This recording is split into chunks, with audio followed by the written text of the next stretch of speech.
หมอยซุงค่ะหมอยซุงพี่ๆน้องๆผู้ปันแห้งขาวสายหมอหอมกุ๊กก๊อกค่ะมื้อนี้ก็เป็นวันที่23เดือนธันที่4ปี2025ในตอนรายการเฮาค่ะตอนได้เดี๋ยวเนาะพี่น้องค่ะมาถมด้วยข่าวเงาหลากหลายก้วยกะว่าเป็นรองแต้เนี่ยค่ะในกออ่อนยิ่งก่อนหนึ่งย่าสังสีกาบกว่าสีลื่นสุดโฮบทบหันกอมานั่งอำมีจ๋าเหย้าเนี่ยค่ะอ้อ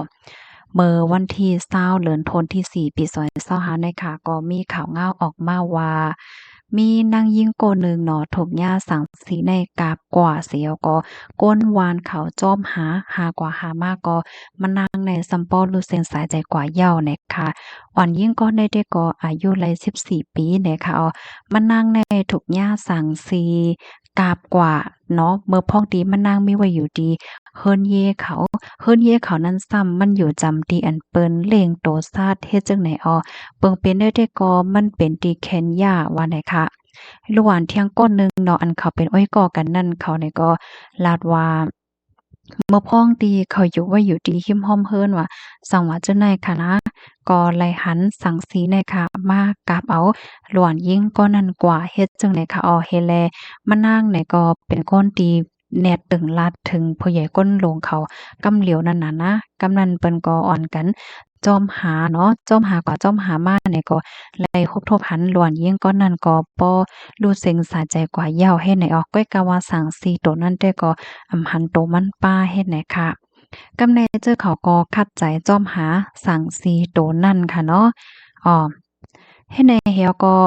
เจ้าหน้าที่ภูมิพลพ่นเขาเพิ่นก็หาไล่ตั้งเปิดดัดได้เกียรติกังหนังฮือสังสีในเตรียมจังมาเฮ็ดให้ตีก้นแทงเฮ็ดให้เขาเปิ้นตีที่นั้นๆค่ะนะมันเป็นเปิ้นตีที่เขาเล็งซาดไว้หลายเมี้ยวอะเหมือนหนังสังสีว่ากวายว่าจิราฟว่าเสือแล้วก็มีสัตว์ต่างเจอต่างเมี้ยวแทงตั้งน้ำเห็นแล้วมันซ้ำอยู่จำตั้งเวงติวานเปิ้นตีอันก้นอยู่เฮ็ดจังได๋คะมันอยู่ห่างไกลกันตั้งเวงไนโดปีในม็อก10กิโลเมตรก็นานก้อยเฮ็ดน่ะค่ะเปิ้นตีดินนั้นซ้ำมันเป็นสวนอันที่เขาเร่งซาดเสซ้ำอยู่จำเวงน่ะแลไหนลองพบทบปัญหาโตสัตว์หลอดออกมาเหี่ยวก็มาหาโตสัตว์ในหมู่ในวานกินมาลำเฮ็ดโตสัตว์อันก้นวานเขาเลี้ยงไว้จังไหนก็ใกล้ๆมีอยู่ในว่าก้อยกะว่าอันมาเฮ็ดตีก้นได้ก็ซูมีกาหือเฮ็ดไหนข้อมูลอันใดก็เลยเปิงอิงมาที่ห้องการข่าว BBC เอาไว้ค่ะเพราะว่ามาถ่อมข่าวโหนในเหมือนมืออ่อนตั้งในข่าววนว่าสังสีเนี่ยมันมีในจึงกุยเนาะอันเต็มมีอยู่ในก็ปองว่ายังตึกมีอยู่ว่าในค่ะลูกที่ข่าวเงาโหนในเฮแลมาถ่อมด้วยข่าวเงาตีเมืองเฮาอีกหนึ่งค่ะเนาะวางๆในก็เหมือนในก็ได้ย้อนอ่านในค่ะเปิงเป็นในเมืองเฮาค่ะนำอีกหนึ่งเนาะแผ่นดินไหวแท้งในค่ะว่าในมื้อว่าในค่ะนะ เมื่อวันที่22เดือนธันวาคมที่4ปี2025ข้าวยามกลางค่ำ7โมงปลาย45นาทีค่ะและเกิดขึ้นเปิงเป็นแผ่นดินไหวอิงสันหยันเงามันตีหิมเวงเมืองปอนอันมีฝ่ายออกเว้งตนตีหมอก28ลักแห้งสั่นมันในแห้งอยู่ม4.2แมกนิจูดตั้งลึกมันซ้ำลึกลงไตหลิน6ลักไหนค่ะในวันที่22นั้นก้อยหนังเก่าย่ำ6ค่ำ4โมงปลาย32นาทีค่ะแผ่นดินไหวตีหิมเวง เอลาอันมีฝ่ายจ้านวันออกเว้งเดบิตอยานไก่17ลักตั้งแห้งมันกอ3.0แมกนิจูดเนาะลึกลงไตหลิน6ลักว่าไหนคะค่ะเมื่อคำว่าใน DNP เนาะใครอยู่คะโลจ่องเลยครับโหแผ่นดินไหวค่ะข้อมูลในคาเลปีมาดีห้องการข่าวเงาหางเสียงได้ออกไว้นะคะเมื่อวันที่21นั่นค่ะเนาะก็มีพี่น้องเฮาค่ะหลายๆก็เลยต้องถามมาเนาะ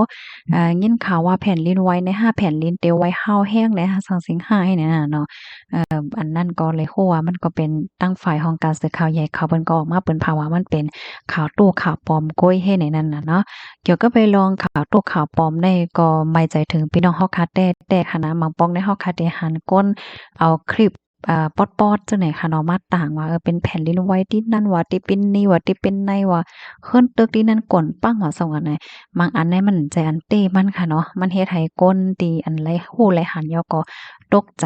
แล้วก็เลิงจังไหนซ้ำมันใจเลิงเล่นๆค่ะเนาะมันเป็นลองตีอันตุ้มเตอใจลองอันตี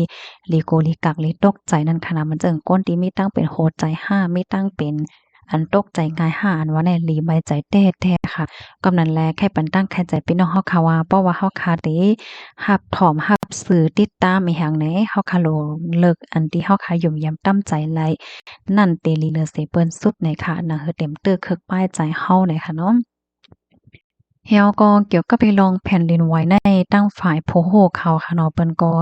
แนะนำนั่นน่ะแหนะเพราะว่ามันเลยเกิดขึ้นเปิงเป็นมันไหวแรงๆยาวจั่งซี้ค่ะตามมันเตเป็นเที่ยงยิ้มห้อมป้อจำปอกไก่เฮมันเตไหวแรงๆในแต่ก็มันก็เป็นหลายนั่นค่ะนะเนาะหรือสิว่ามันสิเป็น after shock อันมาจอมตั้งหลังเฮ็ดจั่งนั้นก้อยนี่ค่ะมันเป็นอันปอยอก็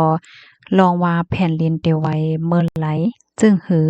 ให้ป้อนรัดหลายวันที่มันแหละข้าวยามมันแต่ตอนนั้นมันก็จังเป็นไรนั่นน่ะเนาะมันจังโหไหลลงนาตั้งฝ่ายผู้ลงแหลนเขาในเขาได้จังโหไหลว่าฝนได้ตกมื้อไหล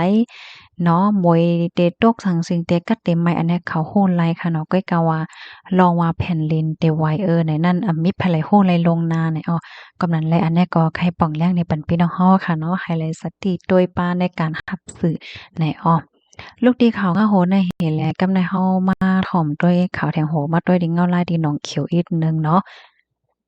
ดีหนองเขียวในตั้งเฮือหมิ่นซึกมานค่ะเนาะมาปล่อยหมักใส่เว้งหนองเขียวแทงสองลูกในเขาในเมื่อว่าแก่ในวันที่22เดือนธันวาคมปี2565ข้าวยาม10โมงครึ่งกลางในเนาะซึกมานเอาเฮือหมิ่นมาปล่อยหมักใส่ที่วันอมไม่ดีในเว้งหนองเขียวสองลูกแลเฮือนเยก้นหวานลวดซุ่มกว่าในหาหลัง เมื่อวันที่21เดือนธันวาคมปี2565กซึ่งมันมาปล่อยหมากอันมีกล้อง15ลูกพ้องเป็นปังตึกดิวานต้องคำขิมจำตะปังเศร้าเกาส่วน2นั่นเสียวก็ซึกตาอ้างบาดเจ็บ10ก่อไหนย้อนย่าหมากอันมีก้องในเสียวแหลก้นซึกอันบาดเจ็บเจ้านั่นไหนออกฟางหางโหเมาถอยใจไว้แห้งอยู่สาลมใจโหใจเต้นแห้ง คือโอนแลไหลใส่ป้าทาดไปใจออกซิเจนยุดยาเฮ็ดในซึ่งมานเปิ้นเผากึดตื้อไว้ว่าในเซตาน้องเขียวได้ก็ตึกยาซึกมานเอาเฮิมิน